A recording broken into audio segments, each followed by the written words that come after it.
dünyanın süsü olan, dünyanın ihtişamı olan, dünyaya kalite getiren, anlam getiren varlıkların 2015 yılına daha hala kadın haklarından bahsedilmesi çok korkunç.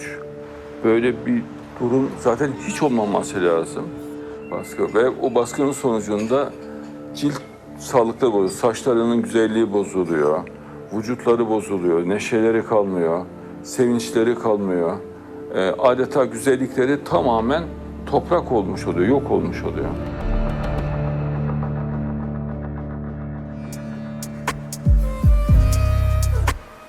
So we're in Istanbul, Turkey's biggest city and also home to Adnan Oktar, the world's most famous, if not only Muslim creationist. His group of followers is called the Kittens. Even though they're a religious group, they have their own TV channel and show where they talk about everything from religion, politics to Kim Kardashian. I've actually been invited onto their show, so I'm gonna head over to their studios to find out more about Adnan Oktar and his group of kittens. But before the show, I wanted to learn more about their group, which has dozens of websites that advertise their message. So these are all videos of Mr. Oktar giving kind of speeches to his followers. And this first video is called Excerpts from Conversations. To men who meddle in women's affairs, would you like women to meddle in your affairs? Our religion has given women an authority, maternal authority. I used to kiss the bottom of my mother's foot and say, here I find the smell of paradise. That is really intense. So then he goes on to say, now that in a sense, women are more and more superior. They're superior in compassion, mercy, cleaning, punctuality, meticulousness, and thinking about details. It seems like his views kind of oscillate between two different things. On one hand, he's like, kiss the bottom of your mother's feet. But then on the other hand, he's saying the superiority of women is actually in meticulousness and cleaning. Adnan Oktar came on the scene in the late 70s and 80s when he began a religious group based on a grab bag of creationism, the evils of Darwinism, and Islam. Soon after, his fans, many of whom were from Istanbul's wealthiest families, started to follow him, and Oktar's congregation went from being a religious group to something that resembles a cult. His kittens, who bear a striking resemblance to each other with their plastic look and fondness of bleach blonde hair, look closer to LA reality stars and religious devotees. A lot of people think Muslim women only wear head-to-toe veil, but in Turkey, a majority Muslim country, there's a wide range of fashion. With the kittens, who sit at one extreme, I wanted to see what Turkish people thought of Oktar and the kittens.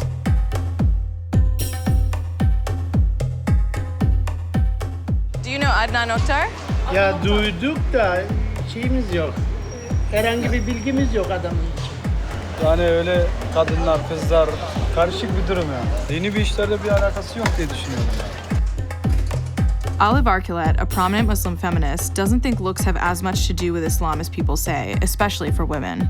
Şimdi ben tekrar altını çizmek istiyorum. Yani giyimine bakarak insanlar Müslümandır yahut değildir diyemeyiz.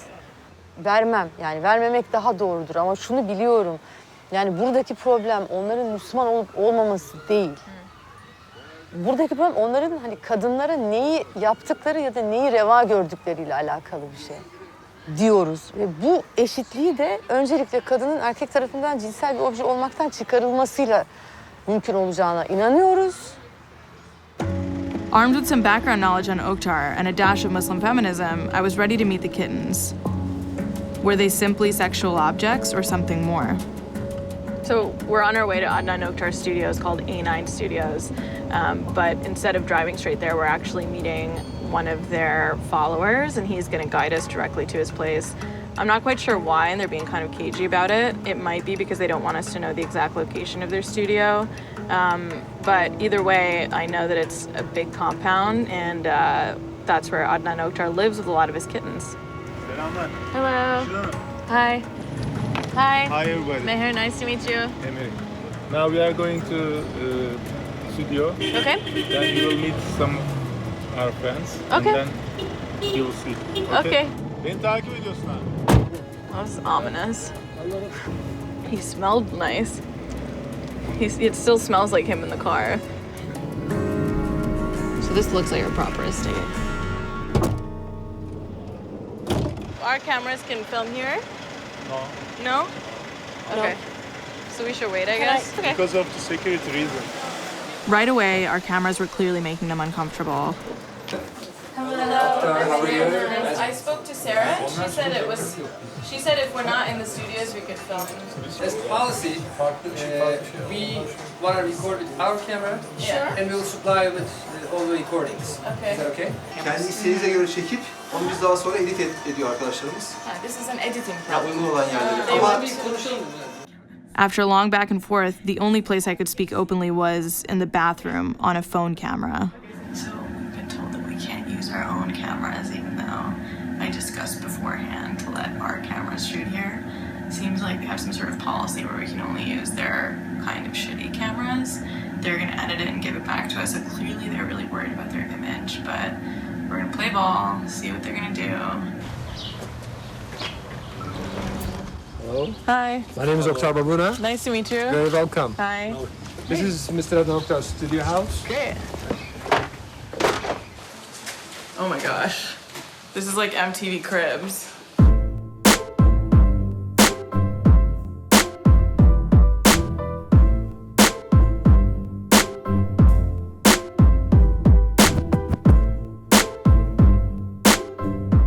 I got so caught up in the luxury, I forgot that this is the home of Islamic creationism. Oh, this is gorgeous.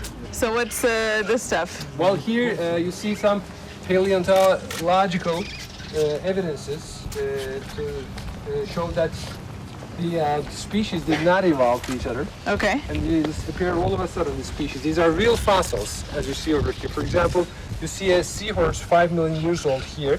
And then you see the picture of the seahorse. You see they are no different. Yeah. Which means there is no difference, no evolution, of course. We're waiting on them to finish Ramadan prayers, and they're gonna come mind us during dinner too. And then at 11 o'clock, I'm gonna go on a show. I'm not sure what they're hiding because actually, like when the cameras are off, everything seems pretty benign. There's only one kitten who we've seen so far. The rest have been corralled away until we see the show. It feels a bit like I'm in North Korea because everybody's smiling and everybody's into showing me how luxe the life is, but they are not letting us film anything at all with our own cameras. Like I said before, you know, no, there's someone coming. Turn off the camera.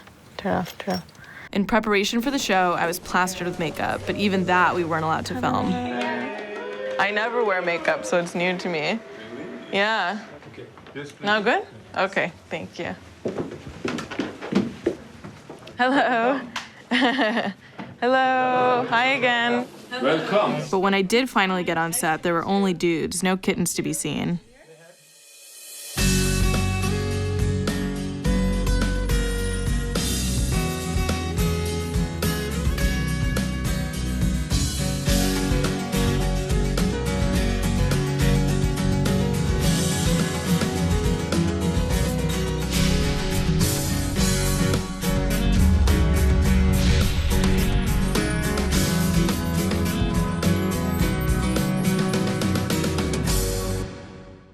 Efendim,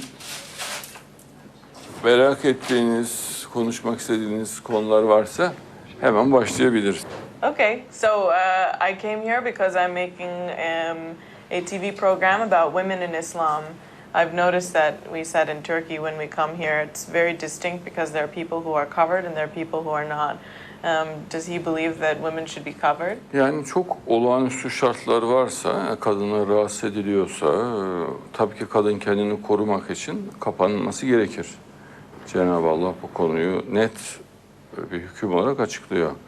Yani cinsel organları, göğüsleri kapalı olmak şartıyla gayet rahat bir kıyafetle gezebilirler. So this means like a bikini, for instance, they can wear? Tabii ki. So there are many women that work on the A9 channel. Are they here tonight? Evet, demin geldiler. Alkışlarla sizi isterseniz içeri alın. Oh, they're leaving? Yeah, the ladies are. Hanımlar Okay. geliyor, ladies are coming.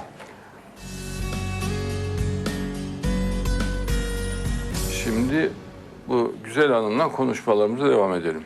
So I talked to Ebru actually a lot about what women in Islam represent, and so I wanted to ask some of the women here how they feel about misrepresentations of women, Muslim women in media and things like this. Gelenekçi İslam'da kadın tehlikeli bir varlık olarak görülüyor. Yani yüzlerce tedbir var. Bir kere erkeklerin içine çıkamaması var. Çıkmaz diye biliniyor. O oradan, konu oradan bitiyor. İkincisi çıksa bile tamamen kapalı olarak çıkması gerekiyor. Kapalı çıksa bile konuşmaması gerekiyor. Konuşursa kaba konuşması gerekiyor. Buyur. Yani kadının potansiyel böyle suç makinesi gibi görülmesi gelenekçi Ortodoks İslam'ın en acımasız yönlerinden bir tanesi. Yani bu bir hakarettir.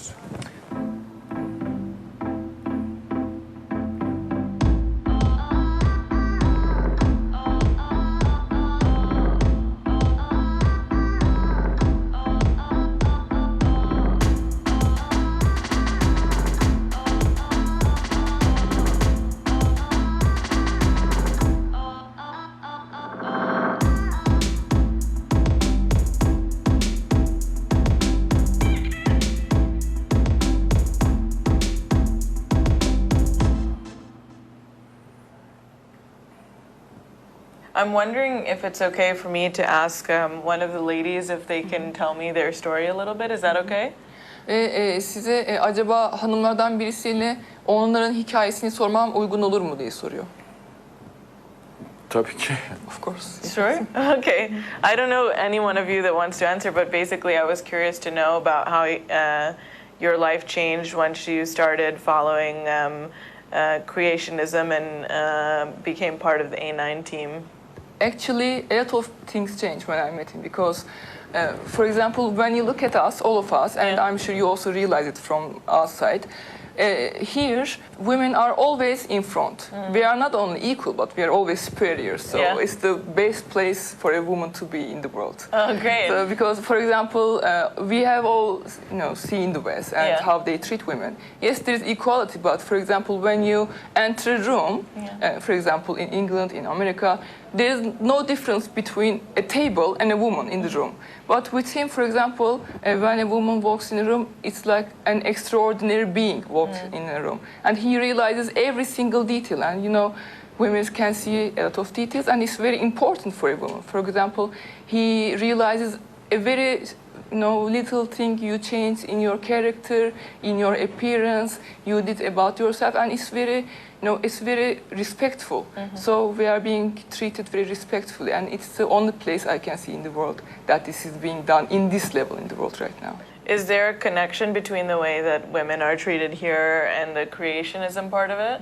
Of course, because he does it because he believes that God created women like this, and he emphasizes love and emphasizes that every single human being has a soul. This is why we are trying to make peace in the world, not only against women but also with men too. Because for example, for a lot of people in the West, one person dying in the Middle East means nothing because they see themselves superior according to their race, racial identity. And this also comes from Darwinism, because Darwinism told people that there is something called race. But in creationism, every single person who is created is equal. That's why, of course, this is the most important part of it. Okay. Darwinism also eliminates women as well. Ah, how so? Darwin himself says it. Yeah? He says the woman is like a dog in the house, and something can be played with, that's all. This position of being always superior and always in front, is this something new that you got to experience once you started? It's new for everyone in the world. There is nowhere in the world that does this to any woman. The top that you can get in the world is woman being equal to man, right? And especially, for example, in America, we know that many female CEOs earn much less than men because they think they don't deserve it, basically. They think women are not superior, women are not equal. For me, before I met Mr. Ooktar, I didn't know religion. I didn't know that I could live religion and be free at the same time. But after I met him, I read his books. It opens my heart to the truth. What's the best book that I should read if I'm trying to understand everything that you've written? Maybe everything. We cannot say one book because he has more than 300 books. Yeah. But you have to read Atlas of Creation and Bigotry, the Dark Danger. Okay, great. Yeah, I would love to see those. Okay. Programın konusu açısından da ilk şehit bir kadın olması, ilk iman edenin bir kadın olması, ilk peygamberimizin imamlık yaptığı kişinin kadın olması, ilk vahiy kabul edenin kadın olması, peygamberimizin peygamberliğini ilk tasdik edenin kadın olması, kadının üstünlüğünü göstermek açısından yeterli delildir. Peki programımız bu kadar olsun şimdilik. Bu bölümü bu şekilde bitirelim. Biraz sonra yine sazlı sözlü muhabbetimize devam edelim.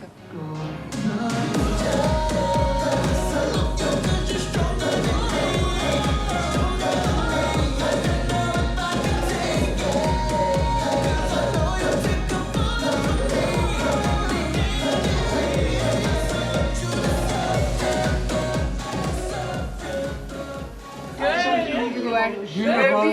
Very good program. This is such a good gift. I really appreciate it.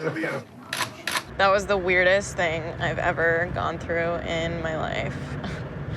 It feels as like someone rubbed crayon all over my face. So I'm unsure as to how these women do this every single day.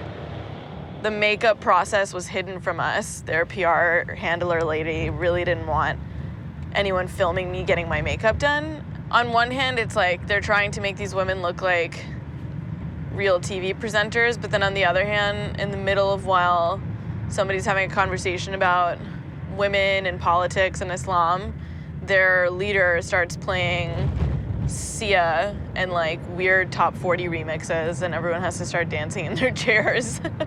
Maybe the most illuminating part of it was when I asked the women in the audience, who, by the way, weren't speaking until I directly asked if I could speak to them, how this changed their lives. And they all basically told me that they learned that they could be free even while being religious. Are they having better lives than they did before? What were their lives before? No one even wanted to talk about it. And at the end of it, I received this ginormous, like 15-pound book about creationism that's full of obviously fake fossils. I mean, I thought that once I would meet them, I would understand a little bit more, but I'm even more confused about everything once I've left. When I came, I thought this was going to be a fun time, that this would be something that was light and bubbly, and we would have, you know, a fun hangout session by the pool with these ladies. And by the time we show up, it turns into this dark, kind of scary, uneasy situation where it's as if you walked into a reality show that's actually a prison. And instead of having any sort of resolve, we're left kind of empty-handed with their bizarre footage. To the outside world, their lives seem like a joke. They seem like something that's an embarrassment or there for spectacle. But in reality, these are real people, and their lives seem to amount to some sort of spectacle for one man, and that's their cult leader, Adnan Ooktar.